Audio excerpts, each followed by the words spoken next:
So we'll continue now with our next honoree, the Distinguished Alumna in Educational Psychology, Dr. Deborah Harris. Dr. Harris is a prominent leader in educational measurement with over 3 decades at ACT, the nonprofit organization that administers the widely recognized college entrance exam. At ACT, she played a key role in transitioning the exam to a digital format. Harris earned her PhD in quantitative methods here at UW-Madison's top-ranked Department of Educational Psychology in 1983. They're number 1. Yeah. Over her 40-year career, she focused on test equating, scaling, and ensuring score comparability across assessments impacting millions of students worldwide. She also spent 7 years teaching at the University of Iowa and held leadership roles with the National Council for Measurement in Education, including serving as editor-in-chief of Educational Measurement, Issues, and Practice. Please give a warm welcome to Dr. Deborah Harris.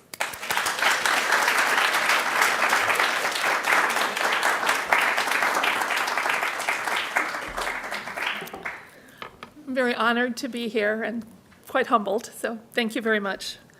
I want to start with a disclaimer. What you're going to hear are my memories. Recollections may vary. The first EdPsych girl I knew was my mother. She grew up in a suburb of Chicago. She became an educator in Illinois, and at that time, the University of Wisconsin offered in-state tuition to out-of-state educators who came to take coursework over the summer.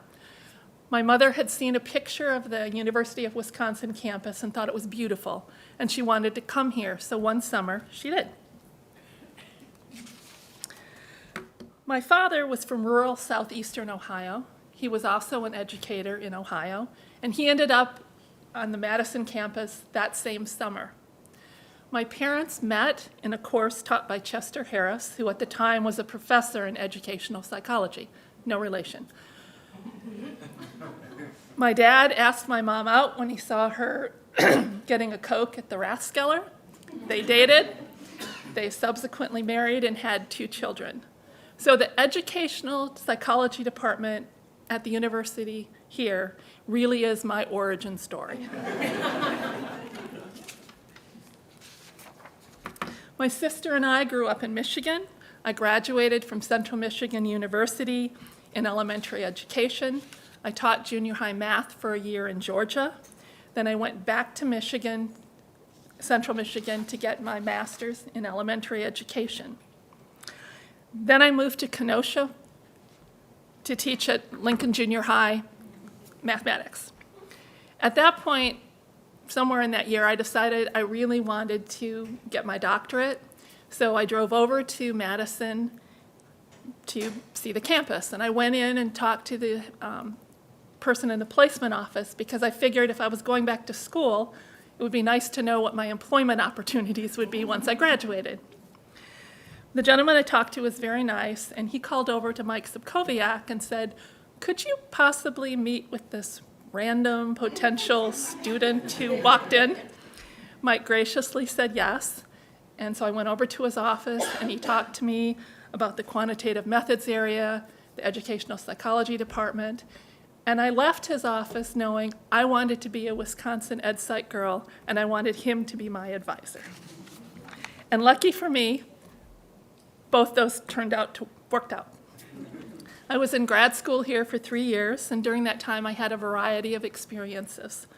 I was a research assistant with Penny Peterson in learning. I worked on a project with Bob Enright in development. I was a TA for a gifted and talented class, and I actually got to teach a section of 5 to 61, which was an intro stats class. In addition to those experiences, I had some amazing classes. When I later was at ACT and was talking to other people who'd graduated from other measurement classes, I found out that none of them had depending on your viewpoint, suffered through or benefited from a 2-course series in test theory, or using Lord and Novick as a textbook. I'm pretty sure I didn't appreciate the rigor at the time, but I do remember falling asleep reading Lord and Novick several nights when I was studying for my prelim comprehensive exam in measurement. However, it was a fantastic foundation to build a career on. There are a couple of instances from early courses that have marked my career for 40-some years. I started in the summer taking a 3-course module series from Mike in measurement. At the end of the first module, we had a multiple choice test and a bubble sheet answer document. I remember being mortified when I got the results back and the scanner had not recognized my number 2 pencil as a number 2 pencil. So I got all these items wrong. And it was clear that Mike had then gone through and hand-scored my document. So I always kind of wondered what was going through his mind, like, how did we let her in? But it was also a very powerful learning experience for me. And the incidents stayed with me for 40-some years. First of all, trust but verify. Most of my career was in high-stakes testing, and I and the people that worked for me, as several of them could attest, were compulsive and obsessive about checking things, having independent checks on computer programs, on data analysis, on data sets. In a high-stakes testing environment, it can be really, really bad if you get any of those things wrong. Catastrophic in some cases. You're denying people a chance to practice a career, or you're certifying someone who's a danger to the public, or you're not letting someone be admitted or not admitted. It can really be bad if you don't have correct data that you're making these decisions on. And I became paranoid about checking things. The other thing Mike's action taught me was if something looks counterintuitive, dig deeper. And I suspect that the reason he went and bothered to hand score was he didn't think it was possible somebody could miss that many questions. And checking things that seemed counterintuitive was, again, something I did throughout my career. Like, oh, it doesn't look like we had as many people test this year. Why not? Oh, there was a snowstorm and all those test centers closed on the test date. Or this mean looks really low. Oh, somebody read in incomplete data for people who hadn't tested yet. Their blanks all came in as zeros, and that's what lowered the mean. Many times we found nothing, which was always encouraging, but we always checked, was always obsessive about it. And I think my compulsion for checking things was part of my superpower in my job. The second incident occurred in my first fall semester when I had factor analysis from Ron Serlin. There was this graph in the book that was this grid that had curvy lines, and I just didn't understand it at all. And he had this, what I thought was a great example. He talked about just hold a bed sheet flat, and he's going to throw an orange into it.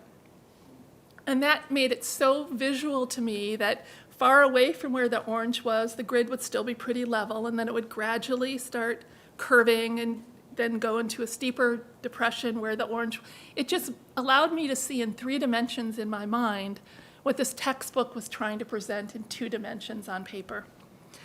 So I tried over the years to emulate that in terms of, here's something familiar, I'm going to explain that and how it relates to something unfamiliar and complex. And hopefully that will help people who are very smart but just not educated in measurement to understand some of these concepts. I'm sure I wasn't as effective as Ron was, but I tried. The coursework, the experiences, the lessons I learned here positioned me well for a postdoc after I graduated. I went to the University of Iowa.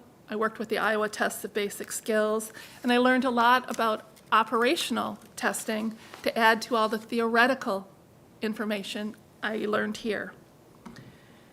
After my postdoc, I went to work at ACT as a psychometrician. Mike had gifted me my dissertation idea, and I was really worried about being able to come up with research ideas on my own. So I thought if I went to a testing company for 1 year, I could remediate that.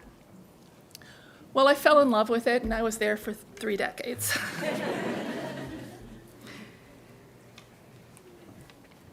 One of the other things I became exposed to as I was working at ACT was people who'd come through other measurement programs. And I was surprised and somewhat appalled of some of the experiences that some of these people told me. I was used to a department where the professors talked to each other, they collaborated, they worked together on research, they had an open door policy, they talked to students, they shared information with students. And I was hearing stories about advisors who wouldn't meet with their students, about dissertation committees where the faculty members seemed at war with each other and the poor graduate student was caught in the middle, or where some of the professors wrote these really appalling letters of recommendation. And my experience wasn't like that. So I wanted to give forward, I guess. So I spent a lot of time in my career trying to mentoring graduate students, trying to be available for questions, trying to give them a safe space where myself and a number of people I collaborated with from other companies, from other experiences, from other countries, HR people, recruiters, all people could share information, and the graduate students could know these are issues you might want to think about, and these are some different viewpoints on them. It's part of my career that I'm most proud of is this mentoring, and it came about because I didn't have a horrible experience here, and I'm very grateful for that. When I was working at ACT, I was walking downtown in Iowa City, and I ran into Ann Cleary, who also had Wisconsin ties. She asked me if I'd be interested in teaching an extension course in measurement in Des Moines, and I said, sure. And that started me on the pathway to becoming an adjunct. And being an adjunct allowed me to co-chair dissertations, teach other courses, work with students in other capacities. After 33 years at ACT, I ended up back at the University of Iowa for 7 years as a visiting professor. During that time, I was also fortunate enough to be an editor, to be a president of our national organization, and I am very proud to say I never, after about the first year at ACT, ran out of research ideas. And the same way Mike had freely gifted me with one, I gave them to anybody who wanted them for a dissertation topic, a presentation, a publication, whatever, and a couple people who didn't want them. During my time at ACT in Iowa, I maintained ties to Wisconsinites. I interacted with Jim Wallach on incidents of misconduct, and Rachel Schoening and I used his edited book as a textbook for a seminar we developed to teach at Iowa on test cheating behavior. At ACT, we had summer interns that came from Wisconsin. We had an intern from Illinois who ended up at Wisconsin. We also hired several Wisconsin graduates, including Troy Chen. When ACT decided to start a technical advisory committee, we recruited Dan Bolt, who graciously agreed to serve. And I've reached out to Madison folks numerous times in my role as a program chair, a committee chair, an editor, as president. One of the courses I taught at Iowa was item response theory. And each of the 4 times I taught it, I wondered if Frank Baker, who taught me item response theory in the early 80s, would have thought it was a classic case of those who can't do end up teaching. Frank, as well as Mike and Ron, had this great balance of teaching, of really providing the theoretical basis for things, the theoretical that you needed, but also acknowledging that in practice you were never going to see things like that. So it was a great benefit to understand the theory, because then you knew how you could stretch or shrink or manipulate for the data you actually had, and especially how you needed to interpret those results differently than if you would have had a classic textbook case. So I'm very grateful for the training I had here. My personal special interest was comparable scores. If you take the ACT or the GRE or the SAT or any standardized test in February, and I take it in October and we see different questions, or you take it on paper and I take it on computer, or you take it under standard conditions and I take it with Braille and needing extended time, and we both get a score of 27, we want that 27 to mean the same in terms of the amount of knowledge and skills and ability. So having those scores be comparable, even though the context was different, is really important. And it involves a lot of different aspects. Equating is one. That will adjust for differences in the questions. So if you see a little harder set of questions than I do, that gets taken into account when you do the scoring. Concordance, where we want to use both the SAT math and the ACT math to predict which math course might be better for an incoming freshman. Those tests are not the same, but can we get a comparable prediction equation from the two of them? Test security. You get a score of 35, but you saw some of the questions ahead of time. I get a score of 35, and I didn't see the questions ahead of time. Those 35s do not represent the same amount of skill and knowledge because you had pre-knowledge of some of those. International testing, TIMSS, PISA. I take a question in English in New York, you take it in Dutch in the Netherlands. We think the questions are measuring the same thing, but we have to account for the difference in curriculum, the difference in the cultural aspect, the difference in the translation equations. So there's a lot going on there. Equity, bias are also big factors in comparable scores. People don't come to take a test question as a blank slate.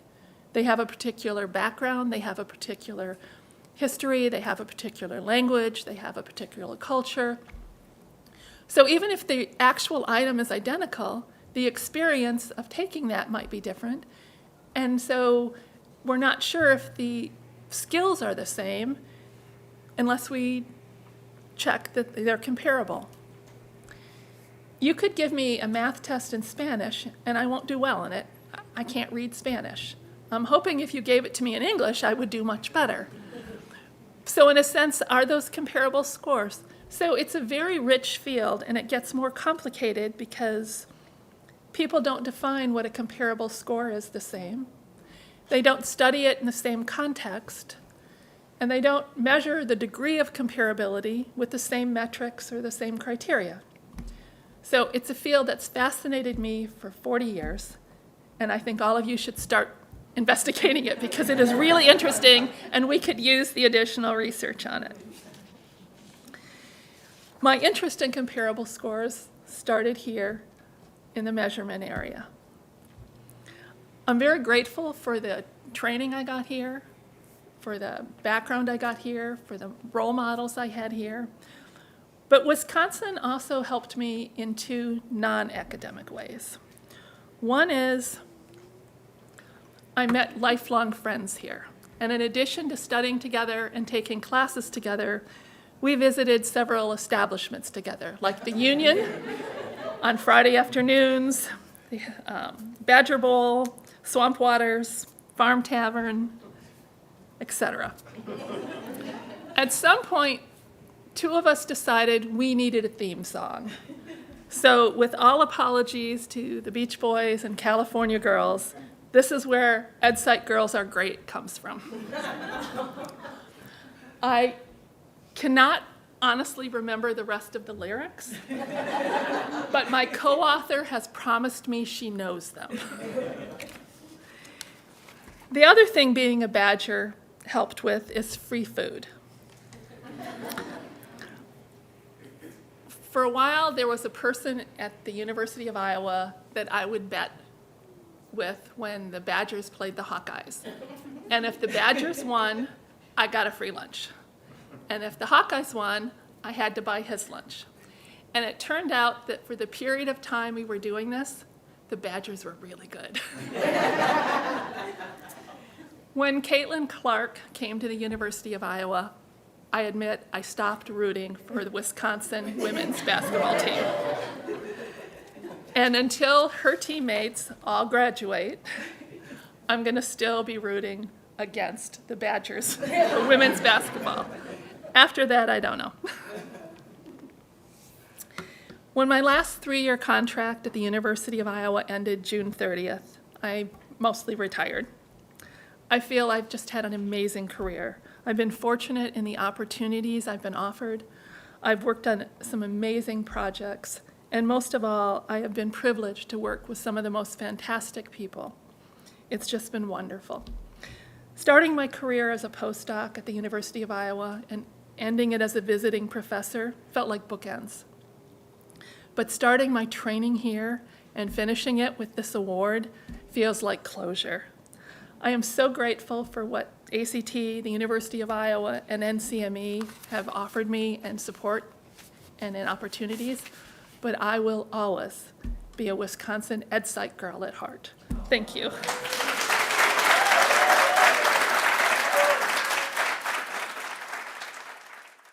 Thank you, Deb. That was wonderful. And I will not see that California Girl song the same again.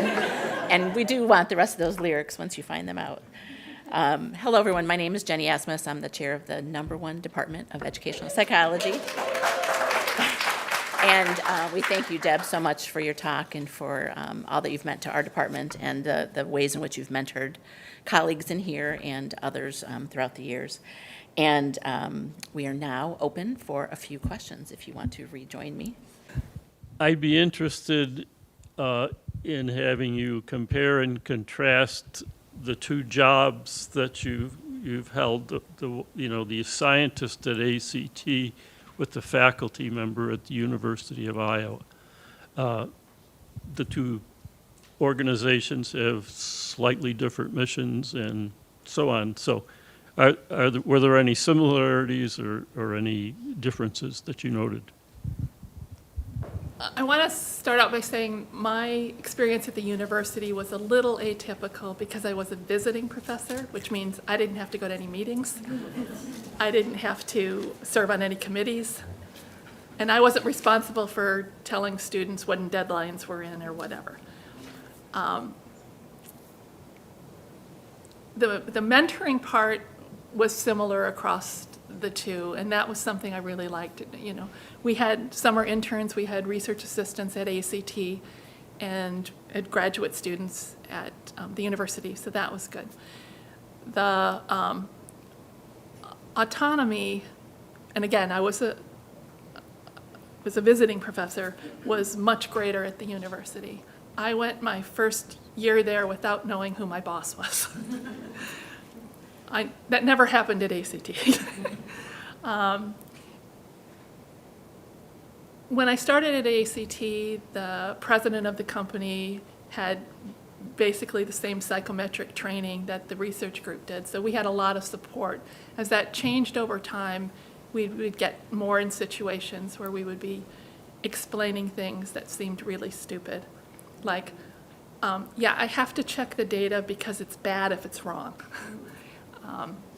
In terms of research, the end of my time at ACT, I was supervising 60 people, so I had much less time for research than I did at the university. The quality of people caring about the mission, and I know it sounds weird, but I really thought what we were doing at a testing company was valuable. You'd give people good data to make decisions. When we started statewide testing, I thought it was wonderful because you'd have kids who had never thought about college, but suddenly they were getting college reports back either from ACT or SIT, and they were thinking, hey, I could do this in some places, and that was good. In terms of practicing psychometrics, I think ACT was actually a better environment for me because so many things would go wrong, and you'd be inventing things on the fly to fix them, and that was exciting. Both were very supportive in terms of going to conferences and publishing. I had more interactions with people at ACT because there were so many people with psychometrics degrees around, and I really loved that. Part of my experience at the university was after COVID, so there were a lot fewer people around. So they were both wonderful in different ways, and I was fortunate that even when I was just at ACT, I was still an adjunct, so I still had ties to the university. I knew the people. So I don't know if that answers it or not, but your training was perfect for both jobs. I will say that. Any other questions for Deb? I just wanted to say shout out on the Badger Bowl as a graduate student place to hang out. They had some great bands. Thank you. Sounds like that's a meetup later. Hi. 10 years from now, how might testing look different, or what is that next edge that folks in your field are looking for, and how might it affect education? Well, personally, I'm really excited about the advent of AI. I think in terms of developing assessments, it might help us look into deeper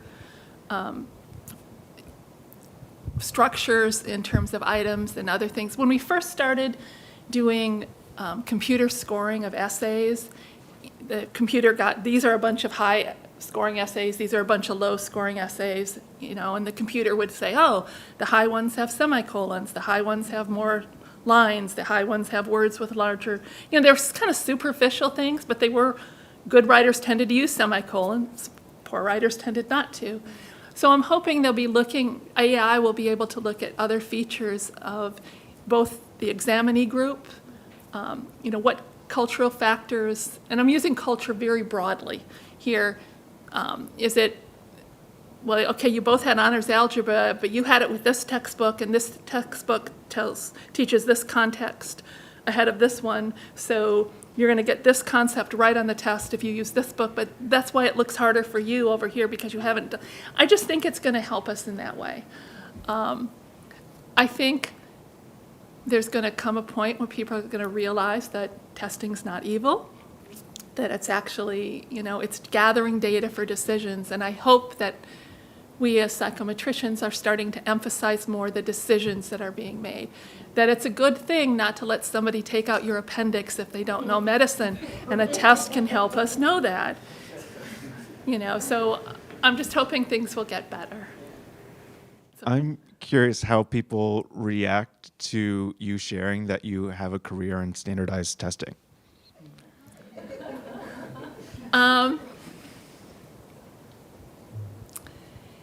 Can you say? They don't necessarily applaud you like you won a Nobel Prize. I actually went to my 50th high school reunion recently, and when people asked what I did, it was clear they didn't really want the conversation to go further. But if it's in a case where I can talk about it in terms of, help gather data to make better decisions, and then give some examples like with medical or, that test you have to take to get a driver's license, and why are there two components to it? You have to actually drive a car as well as know the road rule. Then it's more contextual and they don't think it's quite so fearful. But basically anything with numbers, even when I said I was a junior high math teacher at one point, they don't get the kind of thing like, ooh, I'm a rock star or something like that. So, but it's getting better. Thank you very much. Thank you.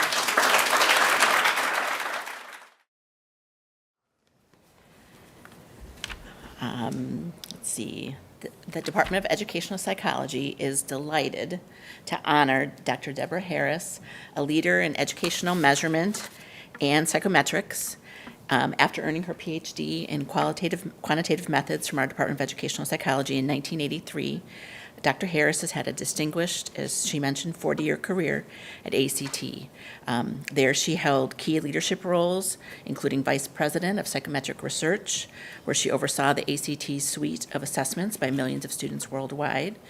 Dr. Harris has made groundbreaking contributions to the field of educational testing, particularly in test equating and scaling. Her work has ensured that test scores are fair and comparable across different conditions. I learned more about what that means today. Thank you. With nearly 60 publications and over 150 conference presentations, her impact on the field is quite profound. Beyond her scholarship, Dr. Harris is also known for her exemplary service and mentorship, helping countless students and professionals advance in their careers. And as noted, one of the notable achievements was Dr. Harris was past president of the National Council on Measurement and Education, the largest professional organization for educational measurement in the world. She also served as editor of in chief of the Educational Measurement Issues and Practice, one of the flagship journals in the field. Dr. Harris, thank you for your contributions to your field, community, and carrying forth the Wisconsin idea. The School of Education is pleased to present to you with this Distinguished Alumni Award from the Department of Educational Psychology.